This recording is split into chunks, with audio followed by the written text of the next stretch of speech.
Y estamos ya junto a Soledad Agüero en nuestro bloque internacional porque vamos a tomar contacto con Rafael Cavada, quien hoy viajó desde Tel Aviv a Sderot, que es una ciudad que queda muy cerca de la Franja de Gaza y del sector donde recibieron los primeros ataques por parte de Hamás el día sábado. Rafa, ¿cómo estás? Hola, buenas noches. Hola Maga, Daniel, Sole, ¿cómo están? Muy buenas noches. Sderot, a 1,5 kilómetros de la Franja de Gaza. Ese fue el lugar que pudimos entrar hoy y lo más cerca que hemos logrado llegar de la Franja de Gaza. Yo quiero recordar que Gaza está cercada. A Gaza no se puede entrar desde ningún territorio, ni desde Egipto, ni desde Israel. Y por supuesto, desde el mar y desde el aire menos porque no tiene aeropuerto. Fue lo más cerca que logramos llegar. Esta ciudad fue la que sintió con más fuerza el ataque de los grupos de Hamás en el primer atentado, este atentado que costó la vida a 1.400 personas, sobre todo esta fiesta por la paz que se llevaba en las afueras de Sderot, y donde llegaron algunas imágenes que yo no sé si ustedes las recuerdan, bastante brutales. Por ejemplo, milicianos de Hamás disparándole a un auto cuando pasaba, o las cámaras de seguridad que los captaban actuando en la calle. Hoy Sderot está reducida a un 10-15% de su población. Tenía 35.000 habitantes. La mayoría de ellos, 85%, fue evacuada. De hecho, nuestro hotel tiene refugiados de Sderot y están repartidos en diferentes lugares aquí en Tel Aviv y en otras localidades, mientras que fue ocupado Sderot al sur, en la parte más cercana a la franja, por un destacamento militar que intercambia fuego todos los días con los milicianos dentro de la franja. Yo les invito a ver lo que pudimos captar junto a don Pedro Lobos en nuestra incursión por Sderot. Solo quedan acá personal básico para atención hospitalaria, militares y policías. Ahí hay un auto de los que fue destruido en el ataque. Aquella casa también se ve con un impacto en el techo. Hemos caminado, hemos recorrido la ciudad y aquí no queda nadie salvo algunos autos y algunos oficiales de policía y del ejército que custodian el lugar, ya que esta ciudad fue la que recibió con más violencia el ataque de Hamás por encontrarse apenas a 1,5 kilómetros de la frontera, de la reja que separa a la Franja de Gaza del resto del territorio israelí. Rafa, me imagino lo impresionante de visitar ese lugar que está convertido, como tú nos mostrabas, en una verdadera ciudad fantasma. Ahí también veíamos en las imágenes todavía huellas de los ataques, ¿no? Lugares donde se ve claramente, por ejemplo, orificios de balas o los mismos autos destruidos. ¿Cuáles son las principales huellas, los principales signos que quedan de lo que ocurrió en ese lugar hace ya una semana y media? Hay varios lugares, Daniel, donde uno encuentra aquello, las perforaciones que dejó en el concreto, los cohetes lanzados por Hamás o este auto incendiado. Hay muchos lugares así, pero yo diría que el lugar donde más se nota la incursión de Hamás es en un descampado. En el medio de la ciudad es un descampado donde estaba la comisaría. La comisaría fue capturada por milicianos de Hamás y después de un combate de 12 horas fue totalmente destruida por parte de Israel, después de que dedujeron que no quedaba ningún israelí vivo dentro de la comisaría y que solo quedaban militantes de Hamás. La atacaron con explosivos. El lugar fue asolado, dejado a nivel de suelo, y es quizás el lugar donde más se nota esto. El suelo estaba lleno de vainillas. Nosotros recogimos los cuerpos de las balas que estaban tirados por el suelo. Nos topamos además con un argentino israelí que nos explicó en nuestra lengua, con todos los detalles, lo que había ocurrido en ese lugar. La tragedia que ellos logran entrar justo en la fiesta grande. Eso fue una matanza terrible. Entonces ellos llegan con paraglide, con todo ese sistema, y empiezan a matar a medio mundo. El segundo golpe es que entran dentro de los kibbutz, en una hora que todavía la gente no está en capacidad. Y tercero, que lo más drástico es que nos tomaron las comandancias nuestras. Sí, Rafael, lo habíamos alcanzado a conversar también más temprano, la expectativa que había hoy día respecto a la visita de Joe Biden, una visita que ha sido criticada también, sobre todo dentro del mundo árabe y musulmán, pero en Israel, ¿con qué impresiones ahí se quedaron después de la visita del presidente de Estados Unidos? Acá en Israel existe la firme convicción de que Estados Unidos es su aliado inamovible, o como dijo el propio Joe Biden, una alianza no negociable. Más allá de eso, digamos, y de que ha puesto un par de bemoles Biden cuando dijo, por ejemplo, que no era partidario de que hubiera colonias dentro de Gaza, aunque sí respaldaba la operación de castigo contra Hamas, hoy reiteró aquella alianza histórica con Israel y además no dudó en sumarse al discurso israelí de que había sido Hamas el autor del ataque, perdón, la yihad islámica, el autor del ataque contra el hospital que dejó, se habla de 470, 500 muertos hasta ahora, diciendo que había sido el otro lado.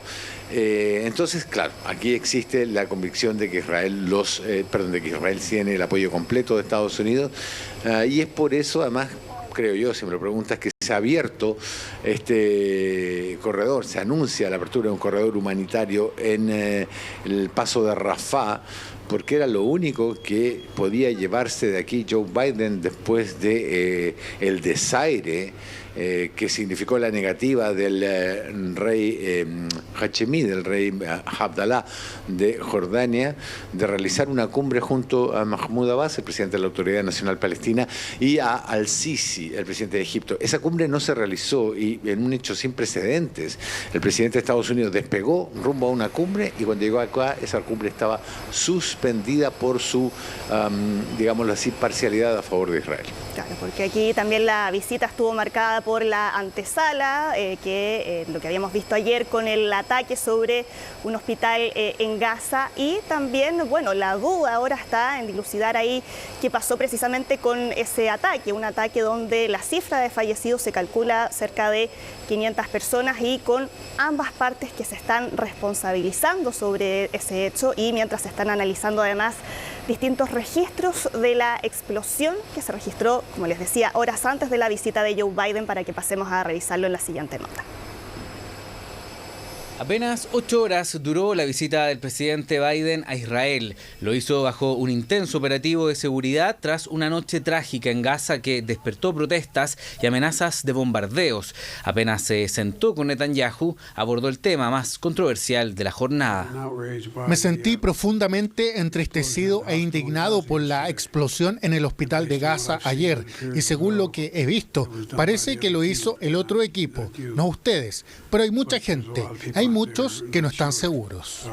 De esa manera, el presidente norteamericano respaldó la versión de Israel frente al misil que dejó cerca de 500 muertos. Dicen se trató de un lanzamiento fallido de la yihad islámica. El ejército israelí liberó estos audios que habrían interceptado y con los que buscan acusar al grupo aliado de Hamas.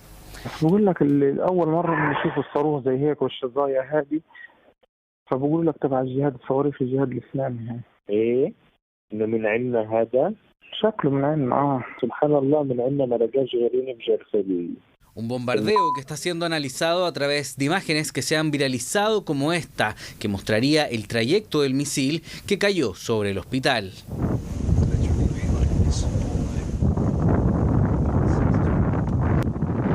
La yihad islámica negó su responsabilidad en este ataque al hospital de Al-Ali. Aseguró que son acusaciones falsas. Jamás condenó este bombardeo. Hago un llamado a todos los pueblos de las naciones árabes e islámicas a que salgan ahora a condenar esta masacre. Salgan a todas las capitales para que este enemigo se detenga. Las protestas que desde ayer en la noche sucedieron en distintos lugares continuaron durante esta jornada. Se vivieron manifestaciones masivas y violentas en Cisjordania. En Jordania, Yemen, Túnez y distintas ciudades de Europa y Estados Unidos también se registraron movilizaciones en apoyo a Palestina, mientras que Irán trató de cómplice a Norteamérica por la tragedia del hospital de Gaza, pidió sanciones para Israel. Las bombas que caen sobre la población de Gaza son estadounidenses. El mundo considera a Estados Unidos como el cómplice de los crímenes del régimen sionista.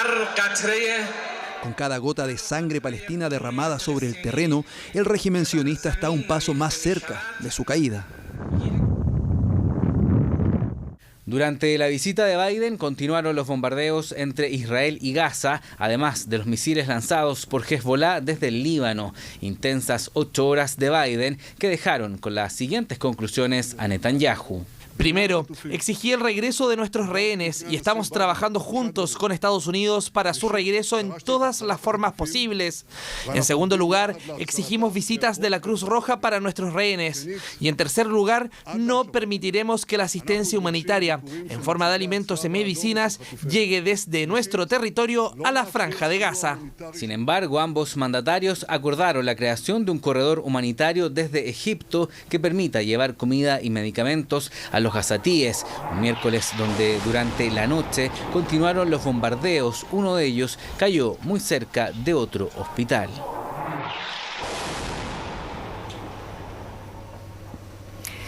Lo que estamos viendo en estos momentos es un video que hoy ha sido difundido en todo el mundo y analizado por diversos medios, por expertos y también tanto por el ejército israelí como por también se ha referido a esto los líderes de Hamas. ¿Qué es este video? Este video es parte de lo que estaba transmitiendo en vivo Al Jazeera este día martes a las 7 de la tarde, segundos antes de las 7 de la tarde, cuando se produce la explosión en el hospital. Este video ha sido analizado y utilizado también como medio de prueba por parte del ejército israelí, y que lo usa para reafirmar su teoría de que se habría tratado de un misil fallido, pero disparado por la Yihad Islámica Palestina. Claro que sí. Esa es la tesis que está, digamos, levantando Israel con respecto a este video, que coincide en el horario, porque era el horario que estaba transmitiendo en vivo Al Jazeera, 7 de la tarde, el horario aproximado en que se produce finalmente la explosión en el hospital Al-Ali, que termina con 471 víctimas fatales. Hay expertos en inteligencia que lo están analizando sin que haya todavía conclusiones demasiado claras. Ha dicho también Estados Unidos hoy, por ejemplo, la Casa Blanca ha dicho Israel no es el responsable del ataque. Joe Biden, el presidente de Estados Unidos, también ha dicho que parece que ha sido un cohete errante. El New York Times, citando fuentes oficiales de Estados Unidos, dice que los análisis son todavía preliminares y que en la inteligencia norteamericana se está todavía analizando evidencia. Claro, falta evidencia que pudiera ser más concluyente. Por ejemplo, fragmentos de misiles. Dicen expertos en inteligencia que eso podría ser más claro en términos de poder adelantar a comprobar finalmente cuál es la procedencia de la explosión, pero esa evidencia todavía no la conocemos hoy. Exactamente, y en eso también hay los análisis que han realizado desde los distintos medios que han tratado ahí de verificar de alguna forma todo esto, apunta a el daño estructural que se vio y que estamos viendo ahí en el video en el hospital, donde dicen que el cráter que esto generó, creen expertos que citan medios como el The Guardian, como la BBC, creen ellos, de acuerdo a información que todavía es muy preliminar, que el cráter no se condice con el impacto de un ataque aéreo Israel típico. Pero aquí todos los medios que han estado estudiando esto dicen que todavía faltan otros temas por analizar, como decías tú, Daniel, fragmentos de proyectiles, seguir entrevistando a testigos y también la presencia de algún organismo independiente en el lugar que todavía no han podido acceder a la zona. 471 han sido los fallecidos contabilizados en ese hospital, en el hospital en Gaza. Hay más de 300 personas heridas aún. Todo esto, cifras entregadas por el Ministerio de Salud de Gaza. Vamos a ver las historias que hay detrás de la tragedia ocurrida en el hospital, en la Franja de Gaza.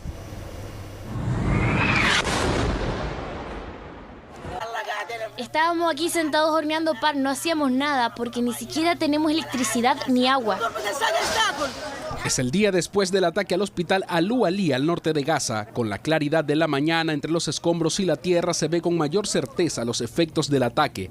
Centenares de muertos y heridos, y las historias no solo de quienes eran atendidos en ese lugar, sino de vecinos que buscaban refugio de los cohetes, encontrando muchos de ellos todo lo contrario, la muerte de sus más cercanos. Mi casa está cerca del hospital. Le entregué el niño a mi esposa y le dije que fuera a tratarlo. Fui al hospital, vi niños pequeños a quienes les amputaron las piernas. Sentí pena por ellos. Tuve que cargar cadáveres y los moví junto a la pared exterior.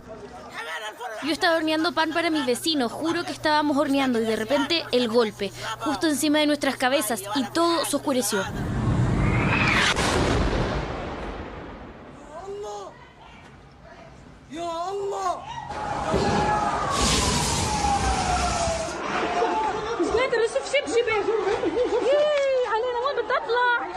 Cohetes cayeron aquí, en los estacionamientos y patio interior del hospital Al-Ali, al norte de Gaza, uno de los más antiguos de la franja y que ofrecía atención de emergencia para los heridos, pero también cirugías y tratamientos contra el cáncer. Salas de hospitalizaciones y mamografías fueron alcanzadas justo cuando los médicos estaban trabajando cerca de las 18:30 hora local de este martes. No hubo ningún aviso antes de que el hospital fuera atacado. Había unas 3.000 personas que se refugiaban aquí. Luego la gente vino al departamento de cirugía gritando, pidiendo que los salváramos, diciéndonos que habían heridos y muertos. Intentamos brindar primeros auxilios, pero hubo más heridos de los que pudimos manejar con nuestros limitados recursos en el hospital. En días pasados, el ejército israelí había exigido la evacuación del norte de Gaza, justo la zona donde está emplazado el hospital atacado. Todos intentan librarse de culpas, sin aún un responsable aparente. Como sea, es una tragedia, dicen los afectados. Mira lo que le pasó a la gente. Tengan piedad de nosotros. Todo lo que está pasando es una vergüenza. Mira cómo murió la gente. Todos son civiles, no tienen armas. Sucedió de repente. La gente estaba sentada, preparaban café y té, hablaban entre sí. Era un lugar seguro, un hospital. La ONU, que alertó también del ataque a una de sus escuelas usadas como refugio para 4.000 personas, rechazó lo ocurrido en el hospital Al-Ali en el norte de Gaza y piden, al igual que los ciudadanos, el fin de la violencia cuando Israel no cesa en una posible avanzada hacia ese territorio por aire, mar y tierra. Esto es totalmente inaceptable. Al menos 6 personas también murieron esta tarde cuando una escuela de la ONU fue atacada en Al-Maghazi, en la zona media de Gaza. Los hospitales son sacrosantos y deben ser protegidos a toda costa. Aún no conocemos la magnitud total de esta carnicería, pero lo que está claro es que la violencia y las matanzas deben cesar de inmediato. Según el Ministerio de Salud palestino, el ataque dejó 471 muertos y 314 heridos, en lo que han considerado la mayor y más violenta masacre cometida en un hospital en Gaza.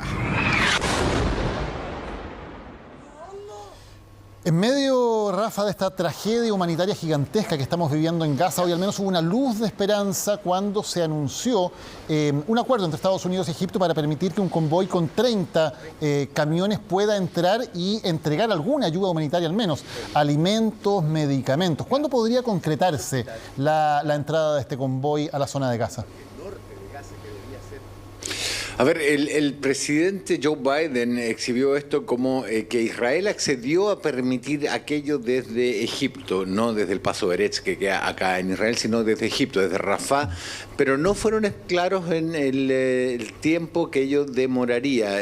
Básicamente esto tiene que ser una coordinación entre las autoridades de Egipto y el ejército israelí que, recuerdas tú, Daniel, ya bombardeó el Paso de Rafah hace cosa de una semana. Israel ha dicho que permitirá el paso de alimentos, medicinas, agua y otros suministros siempre y cuando se asegure de que esto no va a ir a parar a los milicianos de Hamas, sino que a la población civil, por lo que hasta ahora el cronograma está todavía en veremos.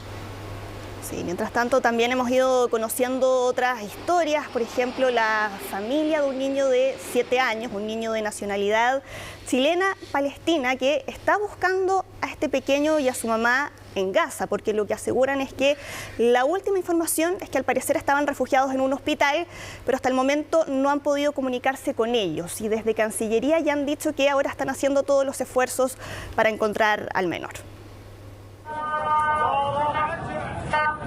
Durante estos días quizás ha visto imágenes de este hospital, donde cada hora recibe víctimas de los bombardeos que no dan tregua en Gaza. Se trata del mayor centro hospitalario de la ciudad de Shifa y donde podría estar el pequeño Ghassan, chileno, junto a su madre. Es el último video que se tiene del menor de 7 años. Ghassan es hijo de un chileno y de una mujer palestina. Hace más de 10 años su padre llegó a Irán para estudiar. Ahí conoció a la que sería su esposa. Vivieron en Irán, pero el destino los golpeó. El cáncer llegó a la vida del padre de Ghassan y hermano de Gustavo. Y tras fallecer, el niño y su madre se fueron a vivir a Gaza. El problema es que la guerra llegó y desde el primer día del ataque no han podido comunicarse con ellos. Gustavo solo logró hablar con hermanos de su cuñada.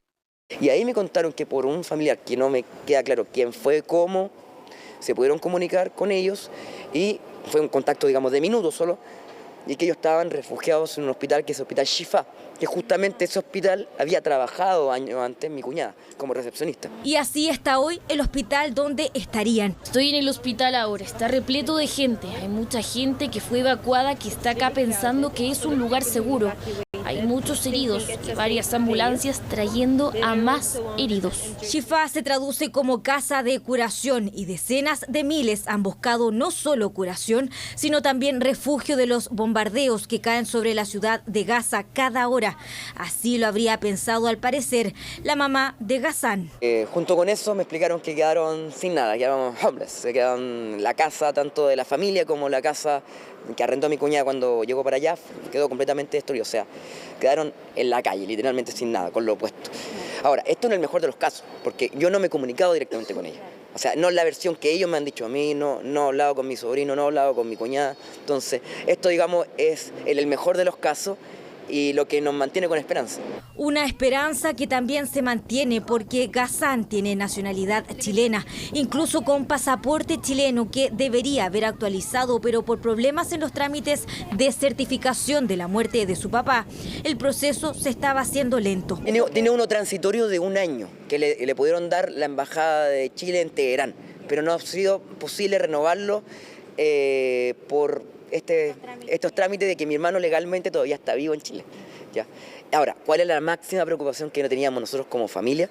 Era esto, que se enfrentara, digamos, a lo que estamos viviendo en este momento y mi sobrino no tenga pasaporte. Ahora, gracias a Dios, esperemos que tenga pasaporte con ellos. Desde Cancillería señalaron que la representación de Chile en Palestina está haciendo todos los esfuerzos para ubicar al menor y su madre, para obtener el apoyo y asistencia que requiera. La cercanía que muchas veces puede tener Ghassan con Chile es más cercana de otras personas que ya han sido públicas. Cancillería fue muy amable, fue muy cercana y me dieron opciones muy realistas para cualquier tipo de escenario. ¿Ya? ¿A qué me refiero? Que ellos, digamos, se comprometen y ofrecen sacarlos de Gaza. Y si bien ellos no quisiesen venirse para Chile, te ofrecen un lugar seguro. Y la opción sería Turquía con la familia de la mamá del menor. Pero hasta que no se pueda tener contacto con él ni entrar a Gaza, poco pueden hacer más que mantener la esperanza que se encuentre sano y salvo el pequeño chileno Ghassan y su familia. Bueno, y hace algunas horas después de haber dejado Tel Aviv, Joe Biden entregó declaraciones respecto a la entrega de ayuda humanitaria a Gaza a través de Egipto, que incluye agua, alimentos y medicamentos. No hay mención de todas formas a combustible, para que revisemos qué fue lo que dijo. Hablé por teléfono con el presidente de Egipto y aceptó abrir el cruce para hacer 2 cosas. Dejar pasar hasta 20 camiones con ayuda. Se abrirá solo para este propósito, no para permitir la salida de mucha gente, solo para que los camiones puedan pasar. 11 días han pasado desde el sorpresivo ataque de Hamas sobre Israel, esa mañana de un día sábado. Y este sería el primer corredor humanitario que se ha permitido para ingresar a la Franja de Gaza. Hemos dicho muchas veces, es un sector muy hacinado, donde hay extrema pobreza y donde gran parte de la población subsiste gracias a esta ayuda humanitaria que viene desde distintos sectores del mundo y que se reparte a diario. Por lo tanto, no hay provisiones guardadas y la situación se hacía cada día más dramática. Así que estamos a la espera de que eso se pudiera cumplir en las próximas horas, aunque según nos contaba Rafa, Daniel, todavía no hay una fecha establecida. Además hay que arreglar también los caminos que han sido también bombardeados por Israel, por lo que probablemente el viernes será una fecha estimativa para que pudiera finalmente llegar este convoy. Sole, muchas gracias. Rafa, también muchas gracias desde Tel Aviv. Apenas haya más información, volvemos con ustedes y con la información en vivo de lo que ocurre en Medio Oriente. Muy buenas noches. Buenas noches, Rafa.